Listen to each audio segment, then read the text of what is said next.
Okay, welcome everybody. This is episode 4, Hard Time Real Talk. We have a very special guest today.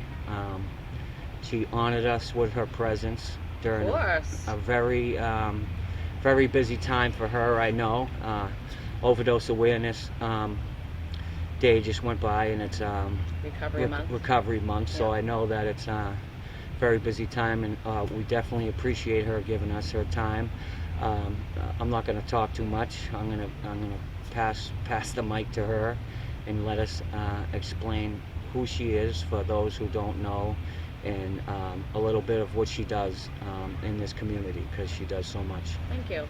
First, I want to say I'm honored to be here. I'm grateful to be a part of what you're trying to do and what you're trying to get out there as far as like awareness and information about addiction, about recovery, about doing time. I've never done any time, but I've worked with a lot of individuals who have done time, grew up with a lot of people who have done time, so I have a lot of respect for what you're doing and how you're willing to go to any lengths to get this information out there. My name is Shannon Lundin. Thank you. I appreciate that. You're welcome. Yeah.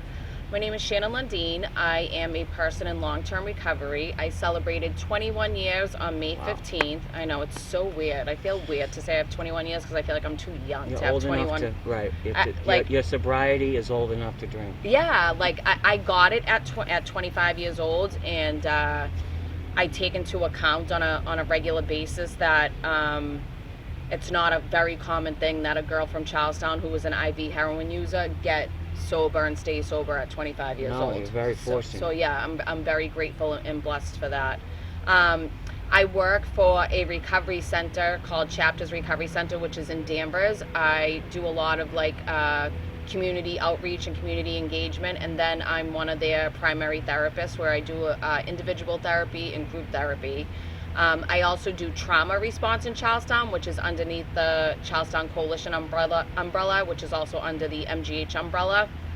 That's going to be changing a little bit in the future, but it's still going to be in existence. And then I run a support. Is that just a funding issue? The issue is that, yes, it is. Okay, so the issue is so since MGH merged with MGB, a lot has changed in terms of the priorities that they're focusing on. And so one of the priorities that they're focused on, or some of the priorities that they're focusing on, is high cholesterol and high blood pressure. Okay. So if people's trauma was addressed, then they probably wouldn't have high blood pressure. Mm-hmm. But anyway. So drug addicts aren't important, basically. I don't want to say that. I mean, I think MGH does a lot of good work when it comes to the substance use disorder population. It's a little hurtful to feel like, we've done all this work with the trauma response team since 2016. You certainly have. But it's not, it's definitely not you. It comes from high above you. Yeah. So I think everybody pretty much knows that. Yeah, there's a lot of partners though within the MGH system and within the Charlestown Coalition that we're all working together, and people on the trauma response team, to make sure that the trauma response team, which we're going to be changing the name to the Charlestown Community Healing Team, so it's going to be called Charlestown Chat.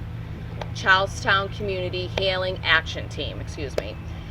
So we're going to be doing whatever we can to make sure that the Charlestown trauma team continues, and it will, no matter what. So just know that.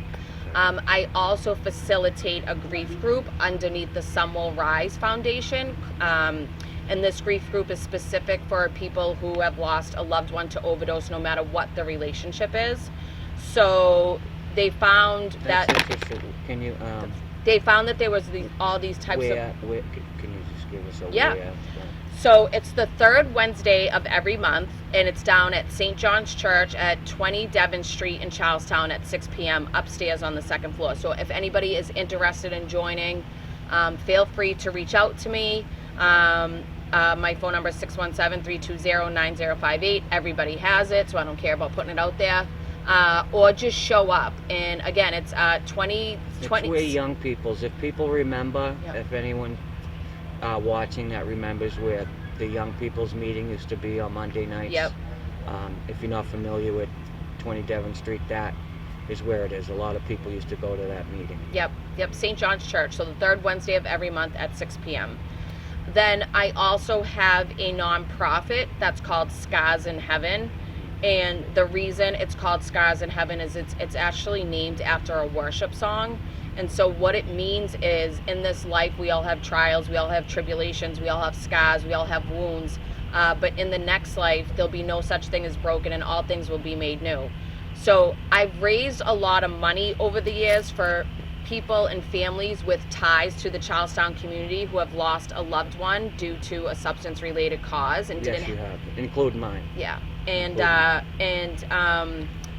you know, when the families didn't have the means to bury their loved one or have like a proper service for them. So I raised tens of thousands of dollars from multiple families in the Charlestown community. And so I kind of wanted to cut out the middleman because I was using GoFundMe. So I started my own nonprofit called Scars in Heaven. And so it's to help families with ties to the Charlestown community to bury a loved one if they don't have the funds to do so. But also on the other end of the spectrum, to be able to give sober living scholarship opportunities for people who are living a transformed life. Yeah, which a lot of, I mean, who has, not many of us do have the funds to bury somebody that come from the lower middle class neighborhood to bury somebody when they pass. But that was something I definitely was going to bring up, and you addressed. I'm glad you did, because you did it for my sister Jessica, and I wasn't around when Bridget passed, and yeah, I believe you probably did it for her as well. And a lot of she does so much for this community, and for her to sit here and go through everything, it's a wonder how you have any time for your own kids and your own family. But she is just a godsend to this community, which is why I wanted to get her on here, and it's just amazing. I don't know what would do without you. Appreciate that. I believe like what was meant for my harm, God is using for my good, and I want to be remembered for how I lived, and all I ever wanted was to be a good mom and serve my community and live with purpose, and so that's just what I try to do on a regular basis. Yeah, I mean, that's people, like to judge us for the negative things we do, but like you said, and we partied together, so I mean, I remember there's not, you can't say I was up at sister's house all the time. Yeah, hell yeah. So it's not like you definitely didn't earn your stripes. Do you know what I mean? Yep. So thank God, because look at how many people didn't get the opportunities. I know. It's like everybody in this community has been affected. Yes. By 100%. Has lost a loved one. Yeah. I know you have. Yeah. Your kids. Yep. I have, and it's just we're all affected. And there's so many kids around here growing up without parents. Yep. Single parents, single mothers, and so many parents lost kids. Right. Yeah. Right. Yeah. Right. And they still troop on. I know my mother, she's a trooper. Yeah. And you go on and you took care of 2 kids. Yeah. And it's not easy. Yeah. I've seen it firsthand, and I watch other mothers do it. I watch, secondhand other mothers do it around the community, and it's just hats off to the single mothers around this, around addiction and around the city. My children, my 2 oldest daughters, Lainey and Olivia, they're 26 and 17, but their dad passed away in 2016. His brother passed away in 2013, and his sister passed away in 2003. So my children's nana lost all 3 of her kids. And Jesus, I forget Matt. his name. No, I forget. Angelo? I could picture Angelo with I just forgot his name. Yeah. With the cigar. With the cigar, and Super the Mario. mustache. Yeah, right, he was like Super right. Mario. I was just talking to my mother about the mother, and what she's been through, because my Uncle Buddy was really close with Angelo. Oh yeah, Buddy Duncan. Right. Yep. And they used to always be He over hangs there. with my uncle too, Sully. Yeah. Yep. rest in peace, Sully, Yep. too. What a good guy he was. And my both Uncle Sullys, Oh, Pat okay. and John. The one that's Yep. the one that's alive. Yep. Here we go. But just so much friggin' tragedy. Yeah. But that's what I myself, and why I got into this, because there's so many people that are out there. They address certain things, but nobody really was addressing the mental health aspect of. Well, yeah, we grew up. First of all, we grew up being taught not to show our feelings, right? Like whether that came from home or from outside. For some people it was both, for some people it was one or the other. Like I grew up in a home where like my mother was very affectionate.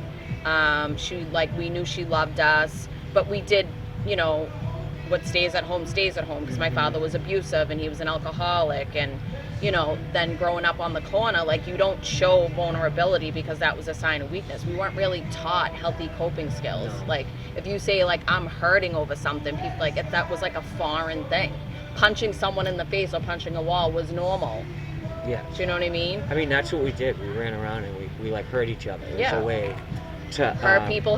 Right. Yeah, that's what we know. I have a follower that he's a troll more, Yeah. and he gets so angry at when I say this, but it is the way we grew up, Yeah. misinformed by the misinformed. Yeah. And I say it every episode, not just to piss him off, but because it's true. Mhm. We adapted to our environment, and we've seen what we learned. Yep. But my mother was the same way. Yeah. She's the most loving woman, Yeah. but nobody said, I loved you.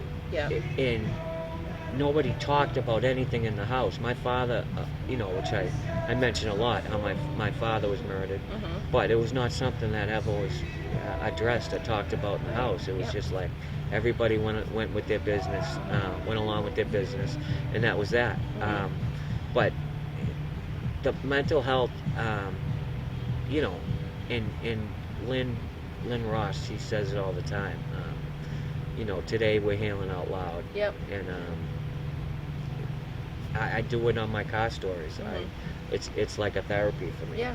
I just go on and I can say whatever it is that's going on with me, Mhm. and it's a therapy for me, and people, Talk therapy. engage. Yeah. They engage back with me. I have supporters. Mhm. I have, some very loyal supporters that are very supportive. Yeah. Yep. And I mean, we were taught to hold all these failings inside, right? So they were like, first of all, they were failings number one that we couldn't even identify, never mind Right, talk about right, them, right. So it's like, what do we do with that? Like, where do those failings go? And it's not until, the healing doesn't begin until we start talking about it, and talking about it openly and freely, and doing it unapologetically, and not being ashamed that someone might be depressed, or being ashamed that someone comes from a broken home, or you struggle with an eating disorder. September is also Suicide Prevention Month, why do people take their own lives? Because they feel like there's no other way out. I mentioned this on another podcast, but one of my favorite experts in trauma and addiction and childhood development, his name's Gabor Mate, and he says all addictions are an attempt to gain pain relief. And he says we need to ask ourselves not why the addiction, but why the pain. right. Yeah. And then kind of like start from there, because just like they say, alcohol and drugs are just a symptom of underlying causes. If we don't get to those root causes, how Right. long before we're back to doing that or hurting ourselves in other ways, Right. I had so much. I went from, and Lorraine says it, she's had to deal with it. She had to go from, it was gambling, sneakers, basically being on the phone too much, social media, from one thing to another.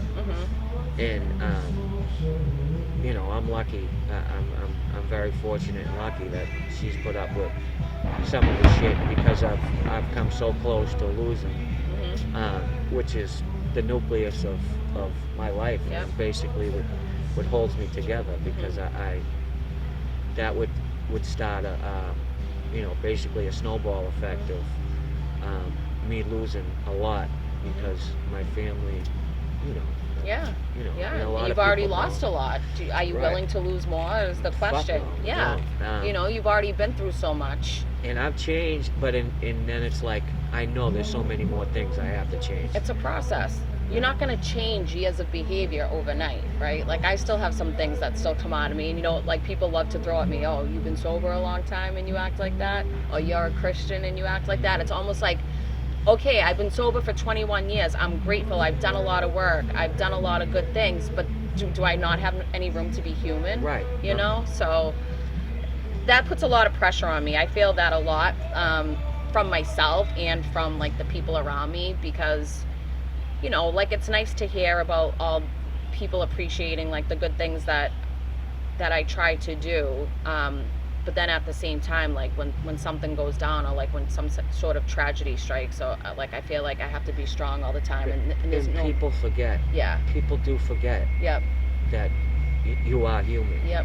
And just because you carry on this, not facade, but this, you carry on so much that people honestly Yeah. do forget that you are human. Yep. And the same thing goes for just because I have a tiny bit of a social media presence that, like, I'm like, listen, I just started doing this shit. Like, Yeah. and I make it clear. Yep. The only reason, like, that I had this little delay is because I had to learn all this shit Yeah. on my own. And Like, you were willing to do that. I am not perfect. I don't know what I'm doing. Mm-hmm. And I have, you know, people, and I'm trying to deal with now, just not feeding into, you know, negativity. And It doesn't matter how well you're doing or how not well people's you're. bullshit. Yeah, there's always going to be somebody that has something to say. It's like you have to tune out those negative voices, and you have to listen to, like, those positive voices and that positive advice, and you have to listen to what God says about you. At least that's how I look at it. I'm lucky I have that, honestly, because I have so many people pointing that out. Mm-hmm. And it's like the same thing when my sister passed. I'm lucky I had all that support, Mm-hmm. and that was the same week. Mm-hmm. Gabi and Yep. Murph Yep. all died in Kavinsky. And Paul Woods was like Yeah, exactly. Yep, It a was month all, before and that. those Yep. are all my friends in one form or another. Mm-hmm. Murph, Gabi, a lot closer than the other two, Mm-hmm. but the other two are still friends of mine. That was tough. Yeah, of But course. it was ongoing support from people that Mm-hmm. helped me get through it. And that's another thing, to kind of, like, get back to what we were talking about, like, about growing up and not being able to, like, express our feelings or share what was going on with us. The grief cards that we make from the trauma team. So when we first started making those, so on one side it says ways to deal and cope with the pain of the loss, and then it talks about signs and symptoms of trauma on the other side. So when we first started giving those out when there was a loss in the community, and a lot of people also get confused. They think we only give those out for people who have overdosed. We give it out for for anybody, regardless of what type of how they passed. We give it to the families in the Charlestown community, because And Hingston had died. Yep. And so we found, like, so we give out those trauma cards, those grief cards, and people were throwing them away. But then we realized if we put the loved one's this is before we put the pictures on it. If we put the loved one's picture on it and use the loved one's favorite color, they won't throw it away. And now everybody has them. Mm-hmm. So if somebody's struggling with some sort of loss or symptoms of trauma, you can literally just look at that card and it'll explain what you're feeling and why, and ways to cope. Paul Woods' mother came up to me in Dunkin' Donuts Yeah. and gave it to me. Yeah. And talked to me for like an hour, and it really, like, was really touching and really heartfelt, because she's a nice. Yeah, she's a nice really lady. nice woman. Yeah, because I grew up with his sister Monica. Yeah, I know you did. Yeah. I know. And she reached out to me. We went too. to school together up St. Francis, good old St. Francis. Yeah. I was at St. Catherine's. Yeah. Mm-hmm. St. Catherine's boy. I was the only real Main Street kid that went to St. Catherine's. All my friends went to St. Francis. Me and Paul Locke, we grew up together in every class, and he was always, like, so protective of me.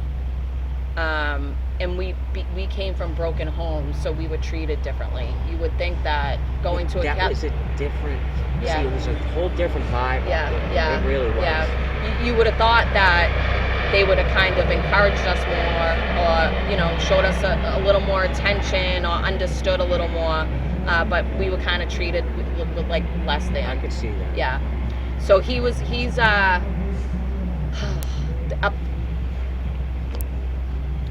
the pit days. God rest his soul. Yep, Paul. The pit days, the original pit crew, me, him, Joe Donahue, Jason Duncan, Timmy McLaughlin. Like, there was just a whole crew of us, Bobby Coleman, and, you know, that was when I had my first drink at the age of 12. It was coffee brandy. Ugh, gross. And I just remember, like, I liked how it made me feel. I didn't necessarily like how it tasted. But I thought it was just part of growing up. I thought it was just a phase, and I didn't know that it would turn into what it turned into. I never knew that, like, I would eventually, like, become a full-blown IV heroin user. You know, I did all the other stuff in between too. Like, you know, cocaine was my drug of choice for a long time. Up your sister's house, partying, nice. like, we'd be up for days, and, you know, like, I'm not gonna say we didn't have good times, because we did, but it didn't last long. But there were nights that it just wasn't. When the birds are chirping. Oh, the pterodactyls. Yeah. No one's got any money. We used to be up the alert club because there's no windows up there.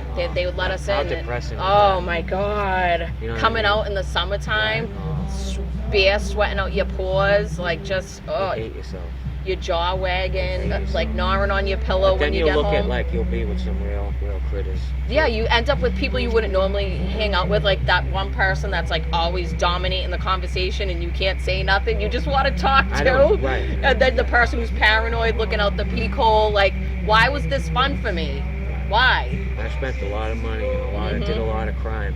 Yep. Just to get, like, beyond paranoid, Yeah. beyond, like, Yeah, why? Why? like the worst feeling that a human being could possibly, like, when I, like, really, like, came to the realization and thought, what am I doing? Like, and it was just like that's when I would just get to the point where it's like, all right, I'm just gonna rescue, like, honestly get to the point where I need to get rescued. Yeah. Do you know what I'm saying? And that's why I would end up in the situations I was in,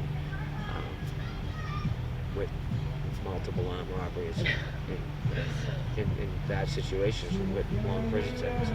Yeah, not me. I was in 1 week in Nashua Street But that when they doesn't still had change women it. there. Everybody has their own. Everybody has their own bottom. And Yeah. and it's not where you end up. It's how you feel. Yeah. Do you know what I mean? I mean, my mother was besties with DeLuca. My mother knew Steve DeLuca, probation at Charlestown Court, before I even knew who he was. He would go to my house looking for me, and she'd let him in and make him a cup of tea. That's how my mom. You know, McNichols Yep. is right next to my Yeah, mother. I know. They exchange. Ask her afterwards.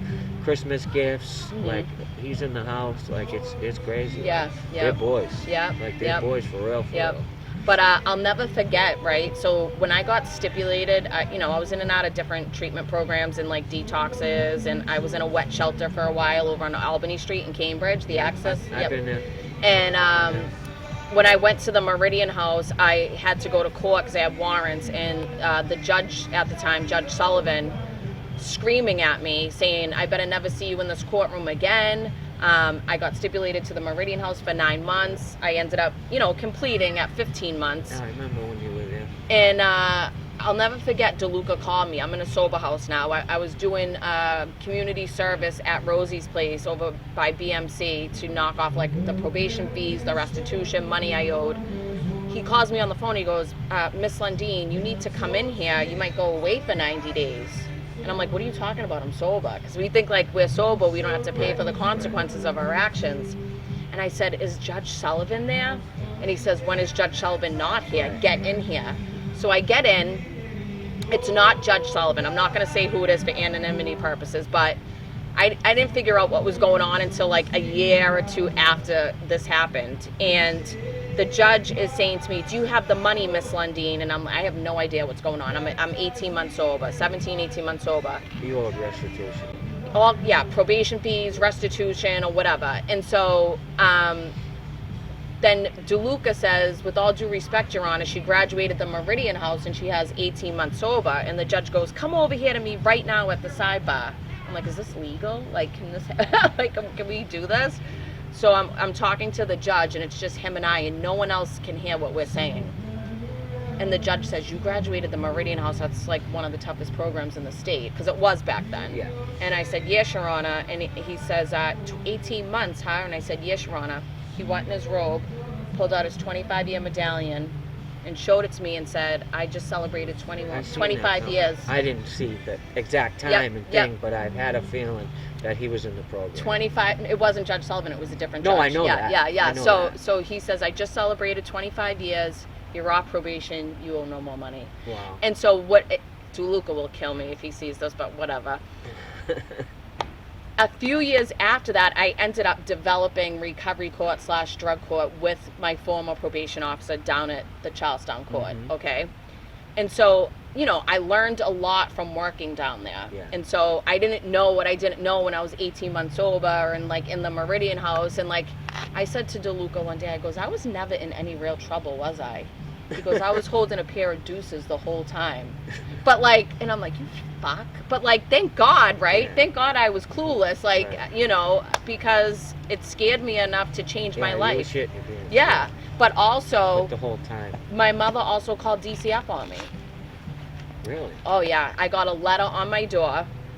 And I was furious because I was like, oh, it's someone who, you know, an enemy or like someone I have beef with or whatever. And so she's the last person. And I'll never forget badgering the DCF lady. And I'm like, lady, do you know anything about Charlestown? Everybody knows everybody. Everybody knows everybody's business. Like, somebody who could called just on me? Yeah. And my mother slammed her hand on the table and she said, I called on you. And so I was so mad because I felt like all my friends had parents that like covered for them, like whether it was court, probation, DCF, like whatever. And my mom just didn't do that. This was when you had 2 years clean? No, this was before I got clean. Yeah, so this was one of the driving forces. I was on probation, I had warrants, I had DCF in my life, I wasn't allowed near my daughter. I wasn't allowed near the house. Like, I was just like sleeping on random people's couches. I was staying at the shelter on Albany Street in Cambridge. And then like I finally went to the Meridian House, but my intent was to just get probation off my back, get my mother off my back, get DCF off my back. At first, yeah. Yeah, because I just didn't think it could work for me. I just couldn't fathom not doing drugs or drinking, like. At that age, right? Like, yeah, well, not just that, but like, how am I going to go to like a party or a wedding or a funeral or Bunker Hill Day without drinking? Like, I just couldn't fathom it. Like, it could work for you, it could work for this person and that person. And I just didn't think it could ever work for me. And so when I went there, I went to the Meridian House because it was temporarily in Charlestown at the Constitution Inn. So my thought process was, there's boys there, and they're gonna know I'm a townie, and I'm gonna skate through. And then the program manager at the time was this Irish boxer named Tony from Kerry, Ireland, and he just became the program manager literally like a month before I got there. So I like truly believe this is God's design for me, because then he stopped being the program manager not long after I left.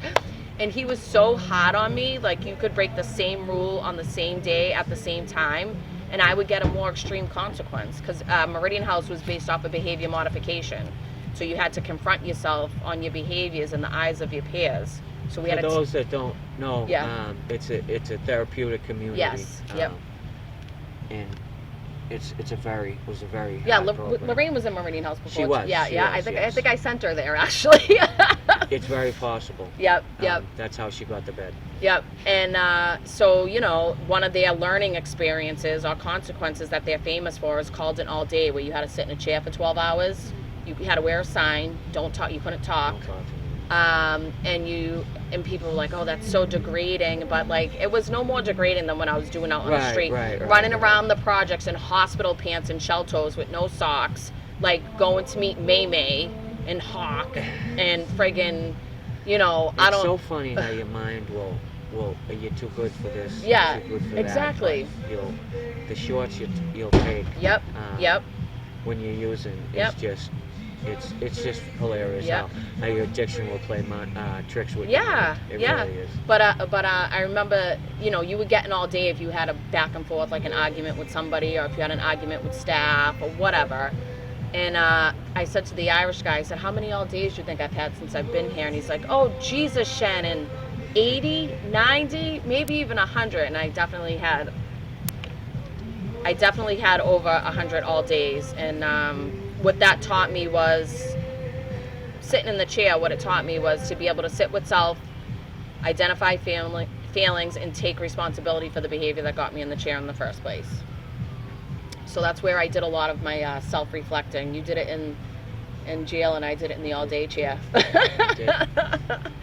And they closed the place called DDU. I just did a video on it, and people say it was so bad, and they definitely should have closed it, because they did before they closed Walpole. But I honestly really didn't mind it. The Solitude. You got a TV after you were there 60 days.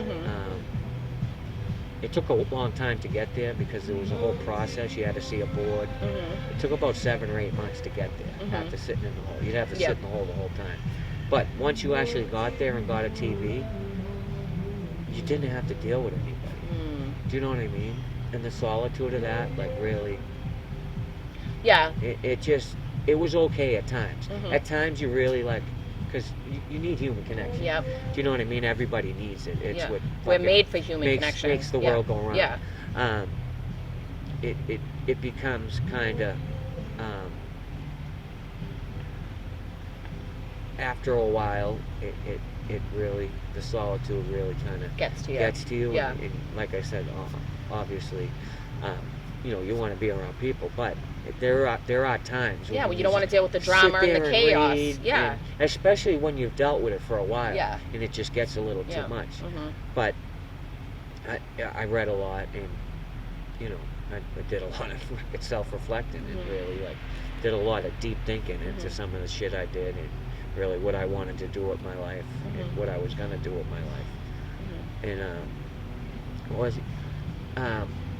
Sullivan. Did you know that he's like a wicked, really he does the Eucharist. Yes, he used to come into South Bay. Every 2 weeks. And get the Eucharist. He would come in. He would sentence somebody.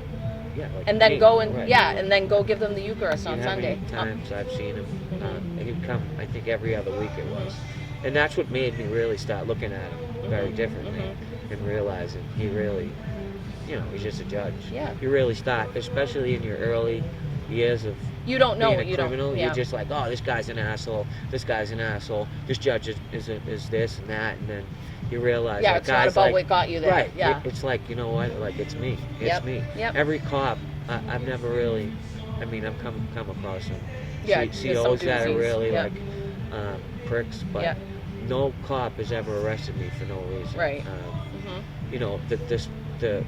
The probation officers in Charlestown, for instance, that I dealt with a lot, like DeLuca, what she done for her and the relationship she built with him. Lorraine. He actually asked me about Lorraine 2 days ago. I saw him. He was like, "How's Lorraine doing?" They really built a relationship with when he was her PO, and then afterwards when she was working in the field, working down Charlestown Court during drug court. And the same, they're just people doing their jobs. And some people really. And me, obviously, at the time when you're young, before you start to, grow up and. I get it. And start realizing. One thing. It isn't about. You know what I mean? It's just people doing taking accountability jobs. And people doing their jobs. One thing that was really hard for me when I started doing work down at the Charlestown court, was I was walk a lot of families through the Section 35 process, and so it was hard because here I am, I'm sober, and I am building my career in this field, and I am networking and building relationships, and I want people to trust me, and I want my character to be, known as someone that can be trusted. Yeah. So when I one know. day. Yep. Maybe not that day. I But go ahead, say what you were going to say. So like but this was more in the beginning. So like when I would walk families through the Section 35 process, and they were sectioning like someone I grew up with, for instance, you know, like that was so hard for me because they looked at it as like, oh, you're ratting me out. Oh, you know, you're a scumbag or whatever. Like, I can't believe you did this. And Like, you're saving their life. and then that's just how I started to look at it. I'm like, if they're breathing, I'd rather have them breathing and mad at me than dead and no shot at all. Exactly. You know? Especially if they're doing opiates and Yep. fentanyl's in the mix. You know what? You can be mad at me all you want. Yep. Once somebody's mature enough, if they're too immature to realize that that's what it is, Yep. then you know what? I don't know what to tell you. Right. But I'm doing this to save your life Yeah. because you're a danger to yourself. Yep. You're a danger to your family. Your family can't and sleep at night. in your own community. And Yeah, I you know. mean, I believe that Section 35 should be a last resort, unless someone's like willing to get the help that they need. But I do think it should be an option. Yes, hell And yes. You there's should- a lot yeah. of people who disagree with If that. if you don't have that option, then do you know how many more people would be dead? Mhm. You know how many times I've been sectioned and yeah, I would get mad at the time, but I've never sat in a Section 35, and I've been sectioned quite a few times, and been mad at anybody for sectioning. I've sectioned myself when I knew, like, all right, this could help me. In a court case, I got arrested. All right, I'll go to Bridgewater. But that was when, like, and this is, now you go to friggin' High Point. This is when I first You got went sectioned, you went to Bridge- SCCC. yep, Like, yep. you went to state prison. Yep. Yep. You ate with the state prisoners. You were around state prisoners. I was 18 years old. That Yep. was my first introduction to jail. And, like, I was nervous. Like, I was scared. I'm like, Mom, what the fuck did you just do to me? Do you know what I mean? She thought they were just sending me to a program. I left. Poor Betty. What's it called? Yeah, I know. God bless her. Yeah. Something happened. I did a video on this actual dust that everyone smoked and went kind of crazy. A bunch of people ended up in McLean's, and I was one of them. The kid Pogo, I don't know if you remember him. We were getting a lot. Sausage was getting buck bags off him. He stabbed his mother. He almost killed his mother off this shit. So it like really was making people go crazy. So I ended up in McLean's, and I did like Where did that happen? 5 days. It happened in Somerville. This was 23, 24. No, actually longer. Yeah. 'Cause 25. It sounds familiar now. 25 years ago. Okay. It was like 99 to 2000. Okay. I forget how long sometimes until you realize what year it was. And Yep. you're like, wow, that was 25, 26 years ago. And so I'm like, I'm out of here. I'm leaving. Like, and I tried to leave. And my mother, they had worked it out somehow. I was so beamed out there. I don't even remember any of this going on. My counselor talked to my mother. They got me sectioned.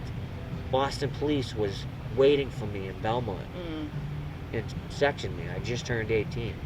And that was when you still went to SCCC.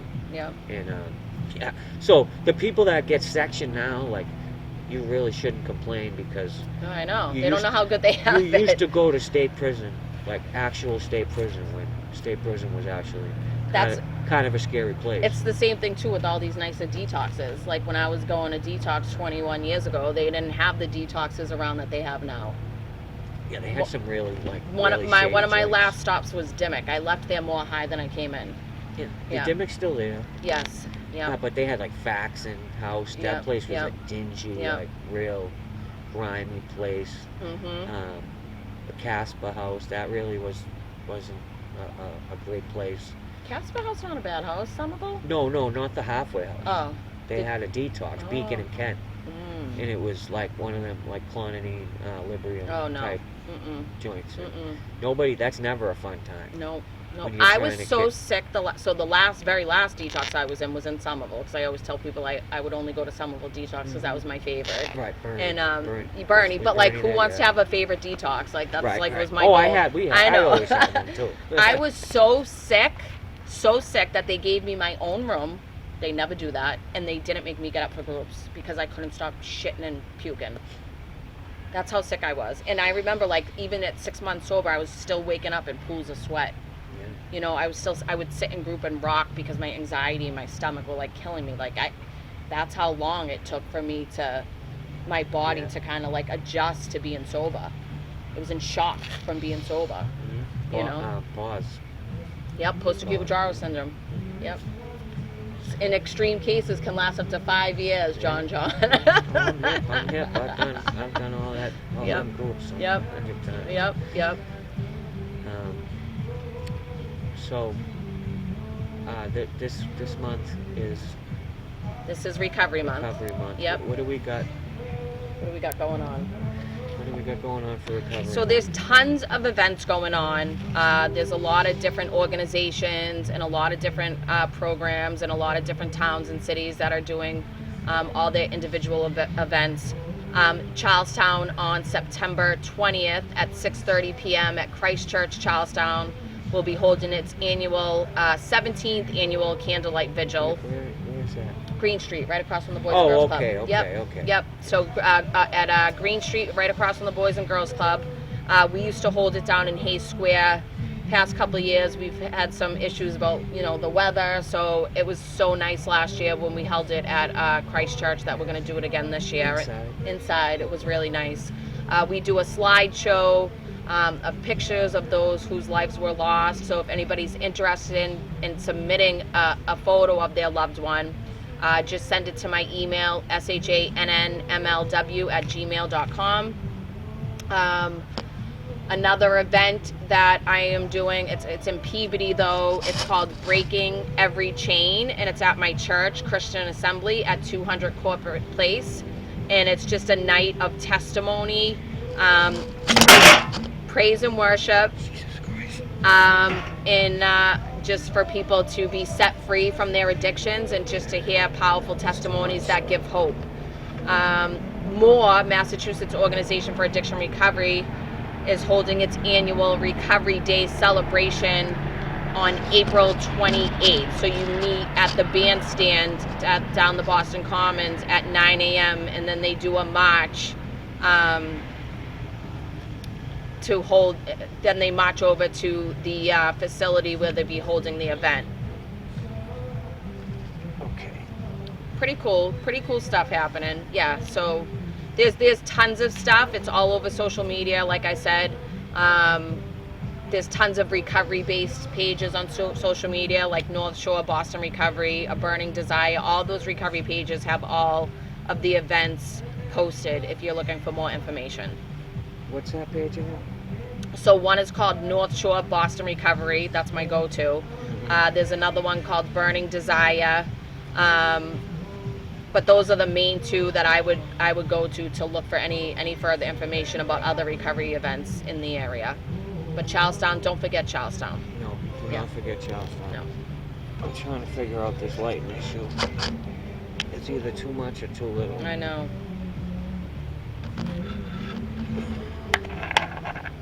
Oh, that's not bad. Looks like a candlelight. Yep. All right. I was trying to think if there's anything. If you could, let me ask you something. Yeah. If you could turn around and tell your Younger self? your 14-year-old self, maybe 13-year-old, before it all went wrong. Yep. What advice would you give yourself? Well, one thing I always share when I share like my own personal story is like, I grew up in a broken home. My father was an alcoholic and an addict, and so he was physically abusive to my mother. And he was gone. He was in and out of my life until I was 10, and then I never saw him again. So I felt like something was wrong with me. Like something must be wrong with me because here's this man that's supposed to love, protect, and provide, and he's doing all the opposite. Like, how's a girl supposed to know what love looks like on a man if the first one who's supposed to show it to her doesn't show it to her the right way? You don't understand alcoholism. Yes. And so I realized as I got sober that my father had his own issues growing up as to why he was the way that he was, and his actions may have impacted me and influenced me into being the way that I became when I started doing drugs and alcohol, but I was ultimately responsible for my own healing. If I could go back and talk to my 13-year-old self, I would tell myself that not to sound cliche, but that there wasn't nothing wrong with me, and that it was okay to talk about the things that were going on inside of me. It was okay to express my feelings. And, you know, one good thing, you know, that came out of it, not one good, there's a lot of good things, but I've had the same therapist since I was 12, and I'm 46. Really? And so he was my childhood psychologist, and my mom sent us to him because of what we were seeing going on in the home. But like, my brother never went, my sister never went, and I always went for some reason. And he says to me, I knew you were different at 12 years old, but I would say to my 13-year-old self, I didn't divulge everything to him at that age, though. I was still very cautious and had a lot of walls up. Yeah, of course. But I would tell my younger self that that there was nothing wrong with me, and that I was worthy, and that I had a lot to offer this world, and you know, that it's okay to talk about the things that are going on inside of you, and you know, it's okay to learn and incorporate healthy coping skills in your life in order to manage those feelings that you're dealing with. That's a great answer. Yeah, I've been asked that a couple times, and I always have the same answer. It's just like, there was nothing you could tell me, like I was going to do what I was going to do, but like, honestly, after hearing your answer, like, that might honestly, if I'm asked again, change it, like that. Like, I could at least talk about shit instead of fucking holding everything in. Do you know what I mean? Because, like, that's what we were taught. Like, and there were so many things. Do you even remember to talk about? Do you remember? I don't know if you remember this, but I remember this because, like I just said, so I was 12 when I first started seeing a child psychologist at the clinic on the 3rd floor. Right. The 3rd floor was taboo. You couldn't. Yeah, hell yeah. I used to hide and yeah. go up the back stairs because you didn't want no Of one course, to see yeah. you going up to the 3rd floor. Because this town could be very gossipy and very judgmental, and even though the whole town should have been up on the 3rd floor, Right.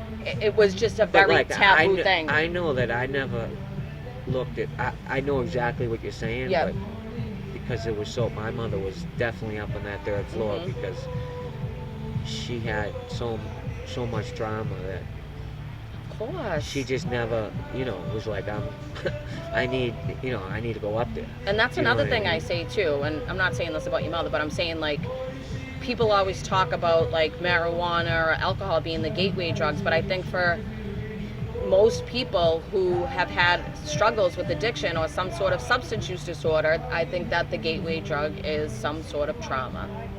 Yes. Mm-hmm. Is that Bonnie? It is. All right. That was.